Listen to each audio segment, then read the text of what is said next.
Hello everyone दोस्तों आप सभी का स्वागत है आज मतलब 16 अगस्त के डेली करंट अफेयर सेशन में। और मैं उम्मीद करता हूं आप सबकी तैयारियां बहुत ही अच्छी और बहुत ही शानदार चल रही होंगी। तो दोस्तों शुरू करते हैं आज का सेशन। तो दोस्तों आज का पहला क्वेश्चन है, प्रधानमंत्री जी ने रिसेंटली ही दोस्तों एक लॉन्च की है स्कीम जिसका जो है नाम जो है आप बताएंगे और इसका जो पर्पज है, ताकि भारत का जो लोकल और ट्रेडिशनल क्राफ्ट्समैनशिप है, क्राफ्ट्समैनशिप का मतलब दोस्तों जो हाथ से बनकर चीजें तैयार होती हैं, तो उन लोगों को प्रमोट करने के पर्पज से 15 अगस्त की जो दोस्तों जो किले से उन्होंने कौन सी स्कीम की योजना को लॉन्च किया है। प्रणाम योजना, स्वनिधि योजना, विश्वकर्मा योजना या सृष्टि स्कीम। तो दोस्तों इनमें से जो चार में से जो ऑप्शन है सही, दैट इज द विश्वकर्मा योजना इज द करेक्ट आंसर। जैसे कि आने वाले समय में चाहे वो सुनियार हो, लोहार हो, दोस्तों हाथ से जो कपड़ा जो बनाते हैं वीवर्स, उनको हो, तो उनको जो है और प्रमोट किया जाए, उनके स्किल्स को जो है एक अच्छी मार्केट मिल सके। तो इस पर्पज से जो है 9 से 12,000 करोड़ रुपया जो है जो प्रधानमंत्री जी ने कहा है वो खर्च किया जाएगा, ताकि हमारी ट्रेडिशनल क्राफ्ट्समैन को और ज्यादा स्किल्ड और एम्पावर किया जा सके। यहाँ पर मैं साथ साथ आपको ये भी बता दूं कि 7 अगस्त को हम जो है अभी पिछले कुछ सालों से हर साल नेशनल हैंडलूम डे भी ऑब्जर्व करते हैं।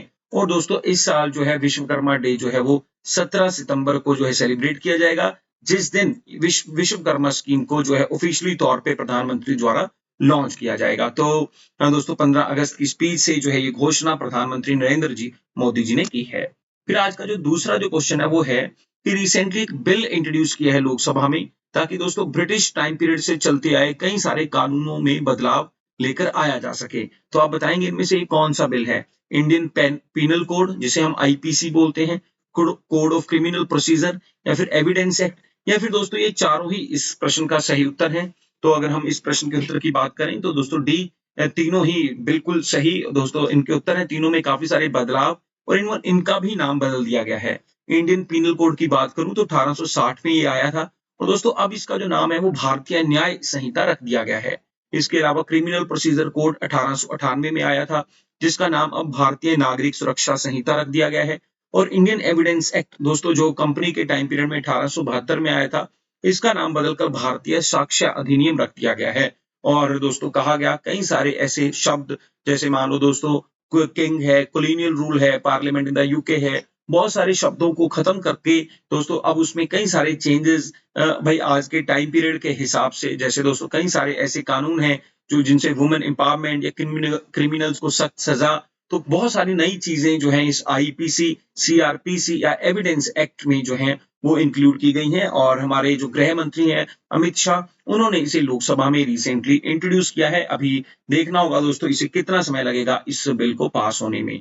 फिर उसके बाद हमारा तीसरा क्वेश्चन है कि इनमें से भारत की कौन सी मेट्रो ट्रेन है जिसने दोस्तों carbon light metro travel initiative launch किया है। अहमदाबाद, बेंगलोर, दिल्ली या मुंबई। सबसे पहले तो बता दूं ये दोस्तों चारों शहर अहमदाबाद को छोड़कर सभी में मेट्रो की सुविधा है। और दोस्तों ये जो मेट्रो ट्रेल इनिशिएटिव है कार्बन लाइट, ये रिसेंटली ही दिल्ली में इसको लॉन्च किया गया है। यहाँ पर मैं लिख दूं सी फॉर दिल्ली। और दोस्तों जो यहाँ पर आप एक टिकट देख रहे हैं, इस मोटिव से होगा क्या दोस्तों, यहाँ पर जो अवेयरनेस, जो लोग मेट्रो से सफर कर रहे हैं उनमें अवेयरनेस फैलाई जाएगी कि उन्होंने मेट्रो को चुनकर जो है वो कार्बन डाइऑक्साइड का जो अमिशन है, जैसे कि यहाँ पर आपको टिकट में दिखाई दे रहा है कि दोस्तों ये जो टिकट है जनकपुरी वेस्ट से कटाई है और 60 रुपए इसकी टिकट है।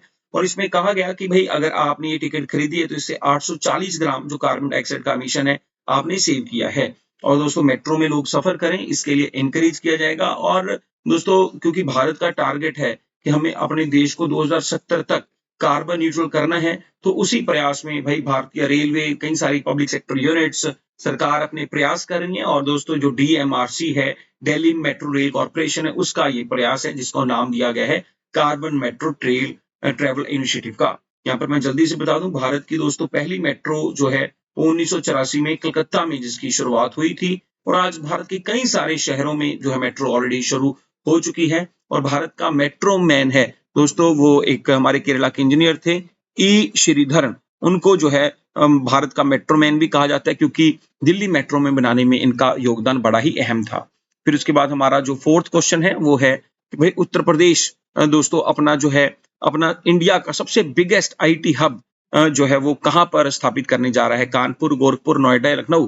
दोस्तों बिगेस्ट आईटी हब का मतलब है कि यहाँ पर बहुत बड़ी और बहुत सारी आईटी कंपनीज को इनवाइट किया जाएगा, सस्ती लैंड, जमीन, बिजली दी जाएगी ताकि वो अपना इंफ्रास्ट्रक्चर एक प्रोवाइड किया जाएगा ताकि आकर यहाँ पर काम कर सकें, जिससे कि उत्तर प्रदेश के युवाओं को भी रोजगार मिलेगा और इससे जो जमीन है वो भी डेवलप हो पाएगी। तो दोस्तों इसका जो सही उत्तर है वो है डी, लखनऊ। और दोस्तों लखनऊ जो है दुनिया का भारत का सबसे बड़ा आईटी हब होने वाला है।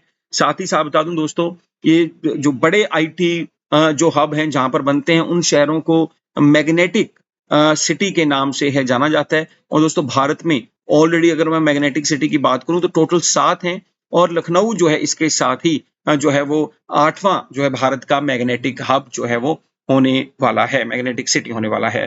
फिर दोस्तों आज का 5वां जो क्वेश्चन है वो है वर्ल्ड ऑर्गन डोनेशन डे जो है 2023 में किस दिन ऑब्जर्व किया जाता है?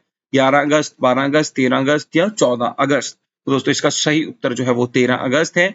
अगर मैं अगस्त के कुछ इंपॉर्टेंट डेज की बात करूं तो भाई 6 अगस्त है दोस्तों ये हिरोशिमा डे, 9 अगस्त को नागासाकी डे, 8 को हम दोस्तों क्विट इंडिया मूवमेंट डे जो है वो सेलिब्रेट करते हैं। 1942 को गांधी जी ने इसी दिन अपना जो मूवमेंट शुरू किया था, भारत छोड़ो आंदोलन।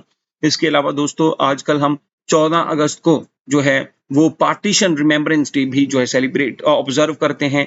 फिर दोस्तों 15 अगस्त को भारत की आजादी के साथ साथ उस दिन साउथ कोरिया भी जो है अपनी आजादी सेलिब्रेट करता है। फिर 19 अगस्त को जो है वो फोटोग्राफी डे है। फिर 20 अगस्त को राजीव गांधी जी का बर्थडे होता है, हम सद्भावना दिवस सेलिब्रेट करते हैं। और 29 अगस्त को मेजर ध्यानचंद जी का बर्थडे है, तो हम मेजर ध्यानचंद जी का ये बर्थडे नेशनल स्पोर्ट्स डे के रूप में से ऑब्जर्व करते हैं। दोस्तों ये एक ऑर्गन डोनेशन डे 13 अगस्त को होता है। तो इसके साथ आज का सेशन समाप्त। दोस्तों अगर आपको इसकी पीडीएफ चाहिए तो आप हमारे टेलीग्राम और हमारे व्हाट्सएप ग्रुप से भी जुड़ सकते हैं। बहुत बहुत धन्यवाद। Thank you so much.